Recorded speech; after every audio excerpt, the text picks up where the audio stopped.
सारी जानकारी के लिए.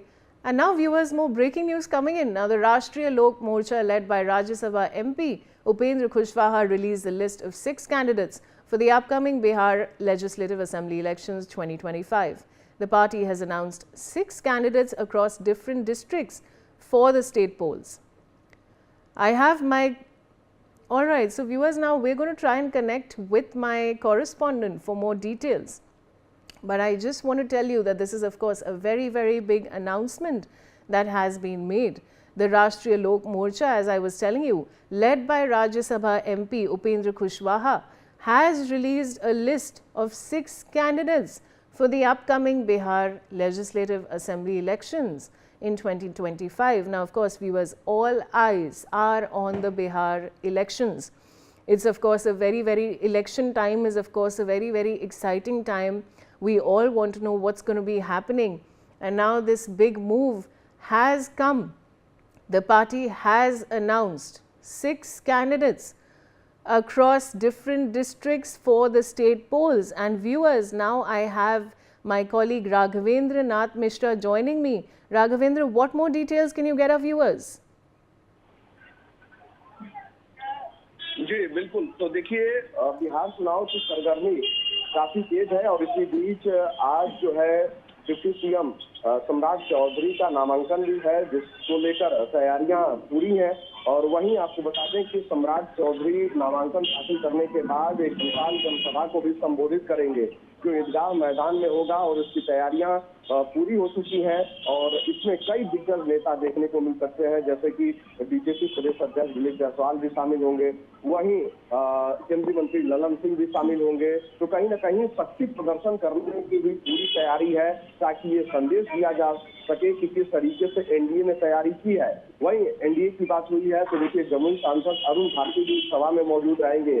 तो ये भी दिखाने का प्रयास है कि एनडीए में एकजुटता है, यानी कि जो घटक दल के नेता है वो भी मौजूद रहेंगे मंच पर। और बिहार में अभी इस समय जो है एकदम सियासी उफान मचा हुआ है। छत्तीसगढ़ के मुख्यमंत्री, उत्तर प्रदेश के मुख्यमंत्री सीएम योगी आदित्यनाथ सहित दोनों डिप्टी सीएम भी आज बिहार में ही मौजूद रहेंगे। तो देखिए कहीं न कहीं बीजेपी और एनडीए जो है खासकर शक्ति प्रदर्शन करने की तैयारी में है। और वहीं सम्राट चौधरी के नॉमिनेशन में भी अपना शक्ति दिखाने का प्रयास किया जा रहा है कि ये संदेश साफ साफ जाए कि एनडीए में किस कदर एकजुटता है।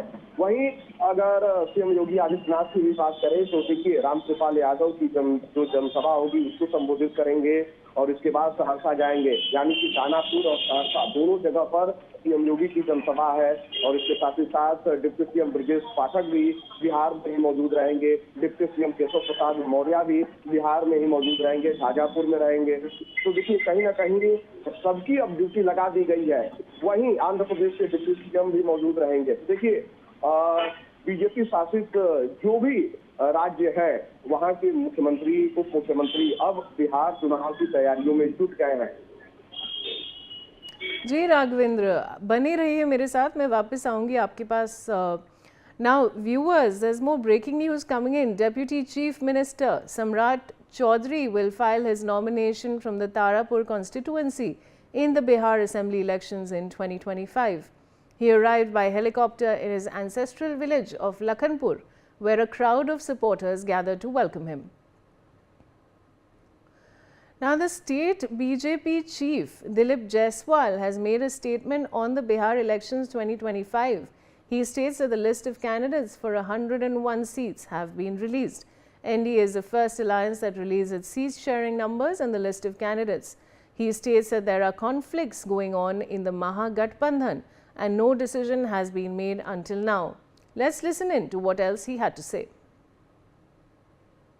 मैंने कहा ना कि सेकंड लिस्ट नहीं, मेरा पूरा 101 की सूची जारी हो गई है। और ये पहला हमारा एनडीए गठबंधन है जिसने अपना सबसे पहले सीट शेयरिंग जारी किया, और 101 जो हमको चुनाव लड़ना है उसकी सूची जारी कर दिया। उपेंद्र कुशवाहा जी ने कल सूची जारी कर दिया। एनडीए गठबंधन इतने पारदर्शिता के साथ और मजबूती के साथ आगे बढ़ रहा है, मतदाता इस बात को समझ रही है कि जिसका शुरुआत अच्छा है वही अच्छा कर सकता है। और जिस तरह से राष्ट्रीय जनता दल कांग्रेस में माथा फुटअव्वल हो रहा है, और जिस तरह से अभी तक कोई फैसला नहीं हो पाया है, जनता इस बात को समझ रही है कि महागठबंधन यानी राष्ट्रीय जनता दल कांग्रेस को अगर सरकार में लाएंगे तो उसकी स्थिति क्या होगी। जब ये हाल है आज सीट बांटने में उसका, लेकिन NDA Bharatiya Janata party, Janata Dal you, Lojpa, Ralomo और सभी हमारा हम पार्टी पारदर्शिता के साथ हम जनता के बीच जा रहे हैं। जनता हम पर विश्वास है। My colleague Raghavendra is joining me. Raghavendra, अब ये जो स्टेटमेंट दिलीप जायसवाल ने दी है, इसके बारे में आपका क्या कहना है?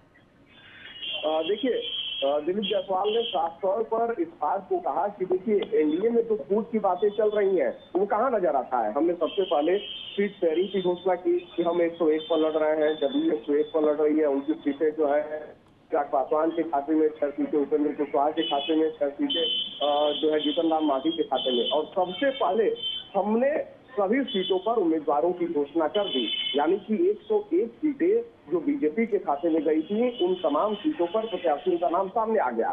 तो देखिए, हम किस कदर चुनाव में आगे हैं, तो हम पीछे कहाँ है। महागठबंधन में सिर्फ तवल चल रहा है, यानी कि उनका साफ सीधे तौर पर महागठबंधन पर निशाना था, क्योंकि महागठबंधन में देखिए अभी तक सीट शेयरिंग का फार्मूला साफ तौर पर सामने नहीं आया, लेकिन उससे पहले ही सिंबल बांट दिए गए। रातों रात सिंबल भी बांटे गए, रातों रात से कई लोगों से सिंबल वापस भी लिए गए। इसके बाद भाकपा माले ने भी सिंबल बांट दिया। इसके बाद जो है कांग्रेस कहाँ पीछे रहती, कांग्रेस ने भी सिंबल बांट दिया। तो इन तमाम चीजों पर वो निशाना साधते हुए नजर आए और उन्होंने साफ तौर पर कहा कि हमारे अंदर कोई खींचतान नहीं है, एनडीए एकजुट है और हम सरकार बना रहे हैं। तो कहीं ना कहीं महागठबंधन के भीतर जो चीजें चल रही हैं उसको लेकर निशाना साधते हुए दिलीप जायसवाल नजर आए हैं। और भाजपा अभी पूरी तरीके से केंद्रित है कि कैसे बिहार में शक्ति प्रदर्शन किया जाए और इस पूरे मामले को लेकर बिहार वासियों के भीतर ये संदेश भेजा जाए कि कैसे ये लोग आपस में टकरा रहे हैं। इन लोगों के भीतर अगर एकजुटता खुद नहीं है तो फिर ये कैसे चुनाव लड़ेंगे। वहीं मुकेश सहनी को लेकर भी जो संशय बना हुआ था उसको लेकर भी इन्होंने निशाना साधा। हालांकि अब जो खबरें आ रही हैं वो कहा जा रहा है कि मुकेश सहनी की बात बन गई है और 10 सीटें जो है आरजेडी के खाते से, 8 सीटें कांग्रेस के खाते से देकर बातचीत बनाई गई है। लेकिन दिलीप जायसवाल इसी बात पर चोट करते हुए नजर आए हैं। जी, बहुत बहुत शुक्रिया सारी